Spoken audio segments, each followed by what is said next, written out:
அதீத புகழ் செல்வாக்கை அருளும் உத்தம மகா பிரதோஷம். சிவபெருமானுக்கு உகந்த வழிபாடுகளில் பிரதோஷ வழிபாடு மிகவும் மகத்துவமானது. அதிலும் குறிப்பாக ஒரு சில குறிப்பிட்ட மாதங்களில் வரும் பிரதோஷங்கள் தனிச்சிறப்பு வாய்ந்தவை. அந்த வகையில் உத்தம மகா பிரதோஷம் பற்றி இங்கே காண்போம்.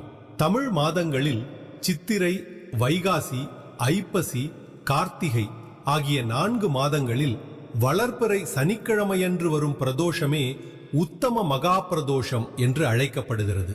சாதாரணமாகவே சனி பிரதோஷம் 1000 பிரதோஷங்களுக்கு சமம் என்பார்கள். ஆனால் மேற்கூறிய புண்ணிய மாதங்களில் வரும் இந்த வளர்பிறை சனி பிரதோஷம் இன்னும் கூடுதல் வலிமை கொண்டது. இந்த நன்னாளில் நந்தி பகவானையும் ஈசனையும் மனதார வழிபடுவதால் ஒருவருக்கு அதீத புகழ், செல்வாக்கு மற்றும் சகல சௌபாக்கியங்களும் கிட்டும் என்பது ஐதீகம்.